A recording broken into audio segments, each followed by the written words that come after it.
this is Sean McGowan for Acoustic Guitar. In this weekly workout, we're going to be taking a look at a variety of chromatic approaches to use to spice up some of your solos with chromatic passing tones and also chromatic neighbor tones in various patterns. So let's just jump right in with example one. In week one, we explore the use of chromatic passing tones and also chromatic neighbor tones. And those are both outlined in examples 1 and 2. So here is a basic F shape, and that comes out of our F bar chord. So here are the chord tones 1, 3, and 5 of an F major triad. Example 1 features some chromatic passing tones, both ascending and descending, that connect these scale and chord tones to another. So here we go. Example 1. 1 and 2 and 3 and 4 and...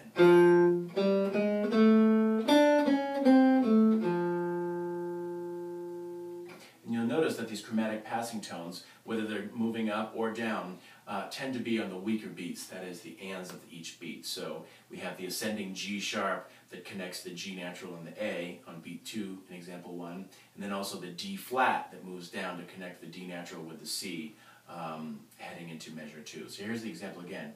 2, 3, and 4, and...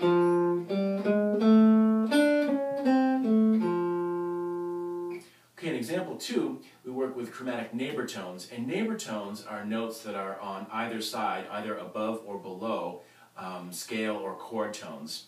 And lower neighbor tones are always chromatic, so they're always a half step below your scale tone or melody note or chord tone or whatever.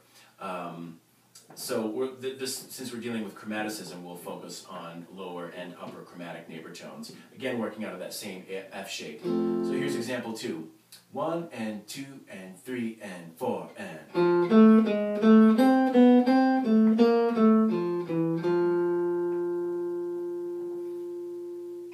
Alright, now we're going to take a look at using neighbor tones, upper and lower neighbor tones, surrounding major and minor arpeggios. So in example 3A, we have an F major arpeggio, and it's basically like a C chord shape. If you were to move the C chord shape up to the fifth position, you'd have an F major arpeggio. So here's example 3A.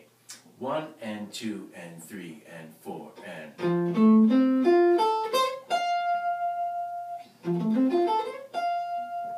Alright, in example 3B, we can, sometimes they're called enclosures, but we can sort of decorate each of those chord tones with upper and lower neighbor tones. And again, the lower neighbor tones are always chromatic.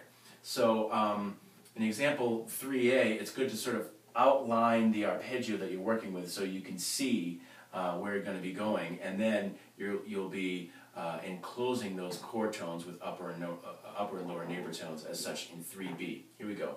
1 and 2 and 3E and... Actually, I'll play it at half speed so we can get our fingers on it.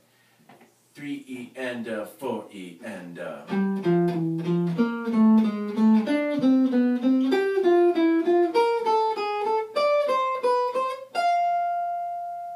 So we're working out of this shape and then just surrounding it with upper and lower neighbors.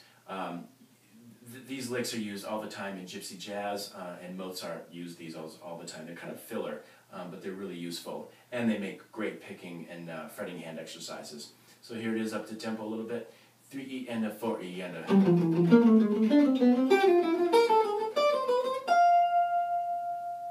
Okay, in examples 4A and 4B, we're doing the exact same thing, but with a minor chord. So in this case, we're using the relative minor of D minor in example 4A.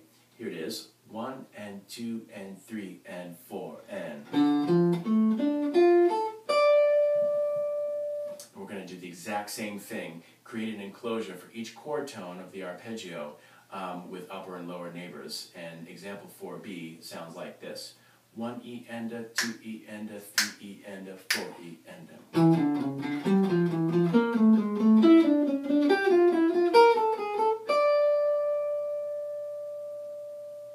In the next few examples, 5, 6, and 7, we're going to be looking at integrating these chromatic approaches into lead lines. So in example 5A, we're back to our F shape. And again, this concept is all movable. This will work over any chord shape. But we're working out of our F pattern here that we worked on in examples 1 and 2.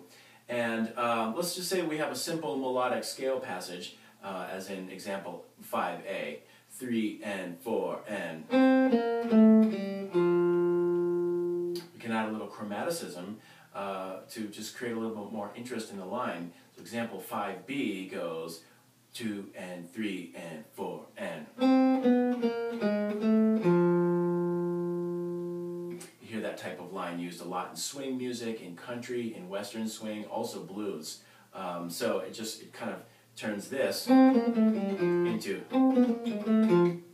Example 6 starts with a descending chromatic passing tone and also uses some neighbor tones. So here's example 6. 1, 2, 3.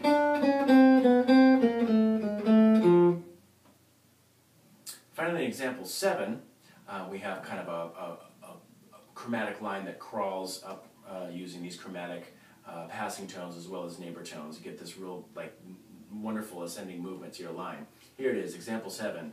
1, 2, 3, and.